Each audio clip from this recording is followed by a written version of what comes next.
Assalamu alaikum everyone, welcome back to my YouTube channel. I hope you're doing well. So today we will be discussing about verb. We already discussed about verb, but in this video we will be learning about forms of verb and types of verb. So without wasting our time, let's get started. So first of all, what is a verb? Now verbs are used to express an action or state of being. What is the meaning of that? देखिए, जब verb की बात करें तो verb क्या करते हैं? Express करते हैं, क्या? एक्शन बताते हैं, कोई काम, मतलब किसी भी सेंटेंस में कोई काम बताते हैं, मतलब कौन सा काम किया जा रहा है, राइट? खाना पीना, मतलब कौन सा काम सब्जेक्ट कर रहा है. So it tells about action and also it tells about state of being, मतलब होने की हालत. जैसे for example if I say I am a teacher, I am a student, you are a student, right? और if I say that I am a doctor और I am a scientist, इसमें मैंने क्या बताया कि आई एम अ डॉक्टर, मैं एक doctor हूँ, ये मेरी होने की हालत बता रहा है. It does not tell only my action but it also shows my state of being. I hope you understand कि जो वर्ब है ये एक सेंटेंस में एक्शन भी बताता है और ये स्टेट ऑफ बीइंग भी बताता है कि होने की हालत भी जाहिर करता है एक सेंटेंस में. दूसरी बात जो है वर्ब की, it is the most important part of sentence.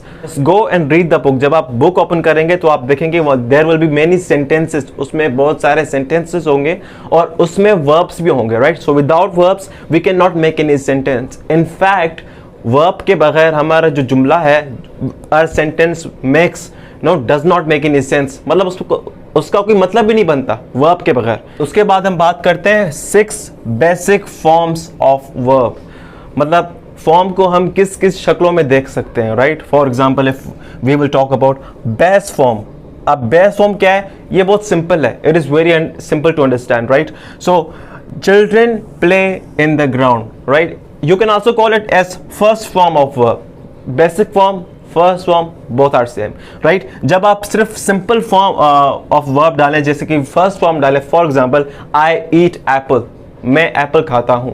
I go to school, मैं स्कूल जाता हूँ. Children play in the ground, बच्चे ग्राउंड में खेलते हैं. So what I am telling you, when you put the first form of a verb in a sentence, और you can also call it as base form of a sentence, then it's called base form, right? उसके बाद अगर हम बात करें infinitive की, अब ये क्या चीज है? नाउ सी, ये भी फर्स्ट फॉर्म ही है, सिंपल फॉर्म ही है, लेकिन उससे पहले क्या डलता है? टू डलता है, राइट? जहां पे भी फर्स्ट फॉर्म हो और उससे पहले टू लगा हो तो आप ये समझ जाओ कि वो क्या है? इन्फिनेटिव है, right? So whenever there is a verb and before the verb there is to, right? So then you can call it as infinitive, so that will be okay. ठीक है, जैसे कि to go, I want to go, मैं जाना चाहता हूं. आई want to सी,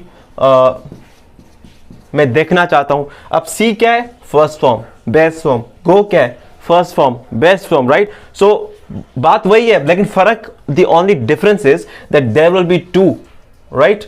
मतलब verb से पहले क्या होगा? वहां पे टू होगा, so then it will be infinitive. I hope you understand. उसके बाद अगर हम बात करें पास्ट टेंस, जिसको हम सिंपली सेकेंड फॉर्म भी कहते हैं, राइट? इसमें क्या होता है? इसमें वर्ब वही होता है लेकिन उसका सेकेंड फॉर्म डलता है, या पास्ट मतलब फॉर्म उसमें हम डालते हैं. जैसे कि play, played, right? So play का सेकंड फॉर्म क्या हुआ? Played, right? So they played football yesterday, उन्होंने कल फुटबॉल खेला, राइट? ये क्या हो गया? Second form, right? और पास्ट टेंस, आप इसको पास्ट फॉर्म भी कह सकते हो if you want, right? That will be also okay. उसके बाद अगर हम बात करें पास्ट पार्टिसिपल की, जिसको हम थर्ड फॉर्म भी कहते हैं, थर्ड फॉर्म ऑफ वर्ब, जैसे कि play, played, played. C, sa, seen. So sa is the second form, seen is the third form, which is actually also called the past participle, right?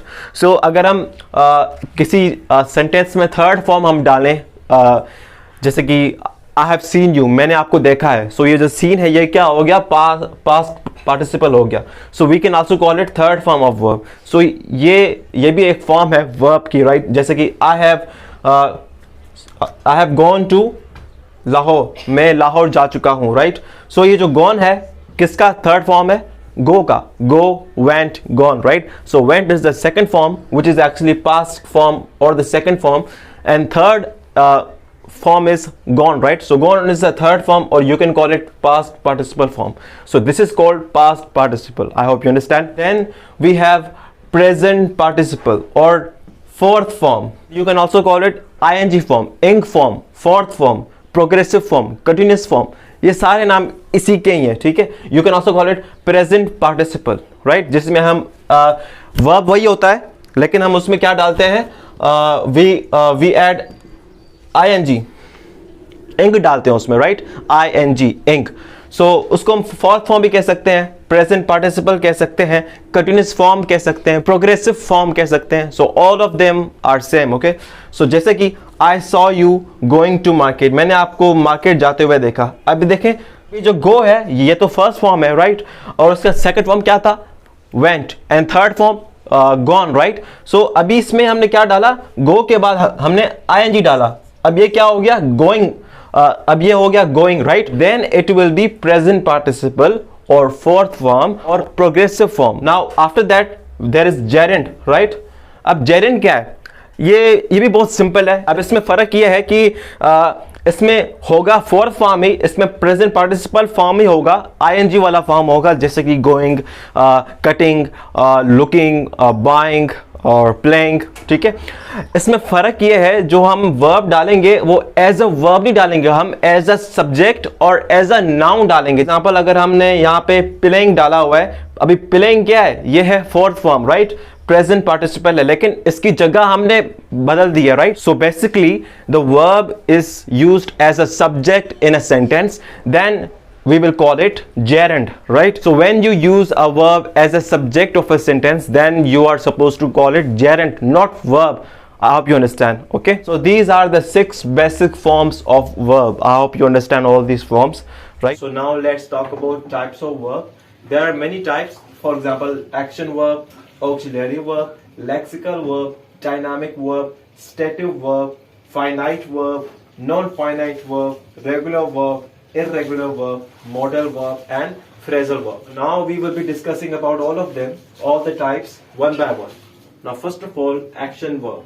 इसके नाम से ही पता चलता है कि action verb मतलब वो verb जो काम के बारे में बताए, right? So it tells about the action done by subject in the sentence. मतलब sentence में हमें ये क्या बताता है, सिर्फ action के बारे में बताता है, मतलब वो काम बताता है जो subject मतलब subject ने किया है, मतलब it tells about only action which is done by subject. For example, I क्या है, subject. I eat healthy food. अब I क्या हुआ, subject हुआ, eat क्या हुआ, verb हुआ, and which form is this? First form और best form मैंने आपको पहले बताया, राइट, क्योंकि ये फर्स्ट फॉर्म है, सिंपल फॉर्म है, राइट। अभी जो eat है, eat मतलब खाना, okay, I eat healthy food, मैं सेहतमंद खाना खाता हूँ, राइट। सो ये क्या हो गया, वर्ब हो गया, ठीक है। अभी ये किसके बारे में बता रहा है, ये सब्जेक्ट के बारे में बता रहा है कि जो आई है, जो सब्जेक्ट है, ये क्या खाता है, ये हेल्दी फूड खाता है। This is why we call it action verb, because it is telling about the action which is done by the subject in a sentence. I hope you understand. Now अगर हम action verb को मजीद देखें तो उसमें transitive verb होता है और एक इनट्रांजिटिव वर्ब होता है। सो अभी ट्रांजिटिव वर्ब क्या होता है, कुछ सेंटेंसेस ऐसे होते हैं जिसमें जो ऑब्जेक्ट है वो मतलब हमें लाजमी चाहिए। For example, if I say I bought a car, अगर मैं यहाँ पे कार को रिमूव कर दूं, right, I bought, what did I buy, मैंने क्या खरीदा, आई बॉट मतलब मैंने खरीदा, लेकिन उसमें ऑब्जेक्ट नहीं डाला हुआ, हमें ये नहीं पता चल रहा कि मैंने खरीदा क्या। जो बॉट है ये ऐसा वर्ब है जो ट्रांजिटिव है, कि जब आप ये वर्ब यूज करोगे तो आपको जो ऑब्जेक्ट है वो आपके लिए लाजमी होगा, you have to add an object with this verb, right. For example, I wrote a book, चलो let's remove a book, I wrote, मैंने लिखा, क्या लिखा, I hope you understand, right. So कुछ वर्ब्स ऐसे होते हैं जिनके लिए ऑब्जेक्ट बहुत लाजमी होता है, and they have to be with an object. You have to add an object with them no matter what, right, just to complete the meaning of the sentence, right. Now let's talk about intransitive verb. अब this is the opposite, right. उसमें क्या था, हमें object लाजमी चाहिए था, अब इसमें क्या होगा कि हमें ऑब्जेक्ट लाजमी नहीं चाहिए to complete the meaning of a sentence, right. कुछ वर्ब्स ऐसे हैं जिनको ऑब्जेक्ट नहीं चाहिए to complete the meaning of a sentence. For example, he runs, वो भागता है. अभी मैं इसमें ऑब्जेक्ट डालूं या नहीं डालूं तो it will not make any huge difference, right. She smiles, वो मुस्कुराती है, राइट. अब इसमें भी we don't really need an object to complete the meaning of this sentence, right? So some verbs give us the meaning of the sentence without an object, and those verbs are called intransitive verbs. Some verbs, they really need an object to tell you the full meaning of a sentence or the full sense of a sentence. So those verbs are called transitive verb. Auxiliary verb. अब आप सोचेंगे ये कौन सी बला आ गई auxiliary verb, ये कौन सा verb है? Let's make it simple. Helping verb. What? Helping verb. अभी तो आसान हो गया या नहीं? So auxiliary verb is the second name of helping verb actually, right? Is, am, are, shall, have, has. ये जो helping verbs जो हम tenses में use करते हैं basically. So these verbs are called auxiliary verbs because they extend the main verb in a sentence to tell the tense, right? मैं लिखूं कि I am going to school, okay? मैं school जा रहा हूं, राइट? हमें कैसे पता चला कि this is the present continuous tense? Because of am, right? अगर मैं यहाँ पे एन रिमूव करके मैं वॉज डालूं, I was going to school, now the tense will be different. Will, have, has, is, am, are, were. These are actually the helping verbs, and we also call them auxiliary verbs. And what do? They extend the main verb in a sentence to tell the tense, right? Let's remove the helping verb. I go to school. Now, which tense is this? Present simple tense. Why? Because, see, removing the helping verb does make the difference, right? So, this is what we call auxiliary verbs or helping verbs. ठीक है? जिन्होंने tenses सीखे हैं, they will definitely understand what I was saying. और जिन्होंने नहीं सीखे, don't worry, बहुत जल्दी हम लोग tenses की भी सीरीज लाएंगे जिसमें हम लोग tenses सीखेंगे, right? So now we will talk about lexical verb. What is lexical verb? It is the main verb of sentence, right? It is very easy. For example, I am laughing in the class. मैं class में हंस रहा हूँ. अब जो am है, ये मैंने आपको पहले भी बताया. What is this? It is helping verb और ऑक्सिलरी वर्ब, राइट? अब ये क्या है? ये एक्सटेंड करेगा किसको? मैंने आपको पहले भी बताया, मेन वर्ब को. अब ये क्या हो गया? लॉफ क्या हो गया? मेन वर्ब हो गया, ओके? ये जो है आर, विल, एम, ये क्या है? ये हेल्पिंग वर्ब्स है. मेन वर्ब्स होते हैं telling, go. So these are main verbs, ठीक है? मतलब एक सेंटेंस में जो कंप्लीट जो मतलब मेन वर्ब होता है वो हमें एक्शन बताता है, जो वो क्या होता है? मेन वर्ब होता है. और उसको हम दूसरा नाम उसका क्या है? Lexical verb. So we also call it lexical verb which is actually the main verb, right? I hope you understand. चलिए अभी बात करते हैं स्टेटिव वर्ब के बारे में, और you can also call it state verb simply. आप इसको स्टेट वर्ब भी कह सकते हो. अब ये क्या करता है? It tells about the situation. ये हालत के बारे में बताता है एक सेंटेंस में, या तो स्टेट के बारे में, और स्टेट इन द सेंटेंस, ठीक है? अब and always remember, it is the main point, always remember this is a non action verb. ये सेंटेंस में एक्शन नहीं बताता. It only tells about situation and state, ठीक है? इसमें कोई एक्शन नहीं बताता वर्ब, ठीक है? For example, I am at home. अभी जो एम है ये क्या बता रहा है? कि मैं घर पर हूं. It does not tell about action. ये एक्शन नहीं बता रहा, right? So you can call it stative verb और स्टेट वर्ब, ठीक है? For example, she believes in Islam. वो इस्लाम में यकीन रखती है, राइट? सो अब ये जो बिलीव है ये कोई एक्शन नहीं हो रहा, right? This is not an action, right? It is a situation और अ स्टेट, ठीक है? For example, he seems a nice person. वो अच्छा इंसान दिखता है, अच्छा इंसान लगता है, राइट? सो ये जो सीम है ये भी क्या है? स्टेटिव वर्ब है, because it does not tell us about any action. It tells about the situation और द स्टेट, राइट? अब we belong to noble family. हम नोबल फैमिली से बिलोंग करते हैं, राइट? बिलोंग है ये भी एक्शन नहीं है. It is not an action. तो वो वर्ब्स जो हमें सिचुएशन के बारे में बताएं या स्टेट के बारे में बताएं, और हमें नॉन जो एक्शन नहीं बताएं, सिर्फ स्टेट और सिचुएशन बताएं, so then we call it stative verb या state verb simply, okay? Now the dynamic verb. We use dynamic verb to show an action और प्रोसेस, ठीक है? अभी इसमें क्या होता है? हम सेंटेंस में कोई सिचुएशन नहीं बताते, कोई स्टेट नहीं बताते. इसमें हम सिर्फ एक ऐसा वर्ब यूज करते हैं जो एक्शन बताता है या कोई प्रोसेस बताता है. जैसे कि he is singing a song. वो गा रहा है. क्या गा रहा है? सॉन्ग गा रहा है, राइट? सो सिंग क्या हुआ? ये क्या बता रहा है? कोई प्रोसेस बता रहा है, मतलब कोई काम हो रहा है. वो कौन सा काम हो रहा है? सिंगिंग अ सॉन्ग, मतलब गाना, मतलब जो लड़का है, ही जो है ये क्या कर रहा है? ये गाना गा रहा है, right? And for example, they are playing cricket, right. अभी जो प्ले है ये क्या बता रहा है, जो खेला जा रहा है वो क्या है, वो हॉकी है, right. So it shows an action, okay, it does not tell about any situation or the state, it tells about action or process, ठीक है। he threw the book in the class, ठीक है, उसने class में किताब फेंकी, ठीक है। अब उसने क्या फेंकी, किताब फेंकी, और किताब को क्या किया, उसने फेंका, right. So it only tells about action, it is very easy, ठीक है। The verb that tells about an action और the process in the sentence, we call that verb dynamic verb, okay. Now guys, regular verb, अब ये क्या है, आपने forms of verb तो पढ़े ही होंगे कि play, played, played, work, worked, worked, hate, hated, hated, right, laugh, laughed, laughed, right. So आपने ये सीखे होंगे। रेगुलर वर्ब्स वो होते हैं जिनके सेकंड फॉर्म और थर्ड फॉर्म को हम ईडी लगा के या डी लगा के बनाते हैं, उन वर्ब्स को हम क्या बोलते हैं, रेगुलर वर्ब्स। जैसे प्लेड हो गया, वर्कड, हेटेड हो गया, लॉफ्ट हो गया, right. So it is very easy, वो वर्ब्स जिनके सेकंड फॉर्म थर्ड फॉर्म हम ईडी या डी लगा के बनाए, वो रेगुलर वर्ब्स होते हैं, right. So now irregular verb कौन से होते हैं, it is just the opposite of regular verb, ठीक है। उसमें क्या था कि ईडी या डी लगा के हम लोग क्या कह रहे थे कि वो रेगुलर वर्ब है, राइट। अब इसमें क्या होगा कि वो वर्ब्स जिनके सेकंड फॉर्म में, wait, first, second, third, right. अब इसमें क्या होगा कि वो वर्ब्स जिनके सेकंड फॉर्म और थर्ड फॉर्म में हम ईडी या डी नहीं लगाएं, for example throw, threw, thrown, run, ran, run, hide, hid, hidden, right? These verbs do not have ed or d in the last of their second form or in the third form, right? ऐसे verb जिनके second और third form में ed या d नहीं हो और वो बहुत मुख्तलिफ हो, so these verbs are called irregular verbs. I hope you understand. So guys, now modal verbs. अब ये क्या है? These are used for abilities, permissions और possibilities और obligation. कुछ verbs ऐसे होते हैं जो हम लोग एबिलिटीज के लिए इस्तेमाल करते हैं और परमिशन के लिए यूज करते हैं, या पॉसिबिलिटीज के लिए, ऑब्लिगेशन मतलब जिम्मेदारी के लिए, राइट। जैसे कि कैन हो गया, फॉर एग्जाम्पल इफ आई से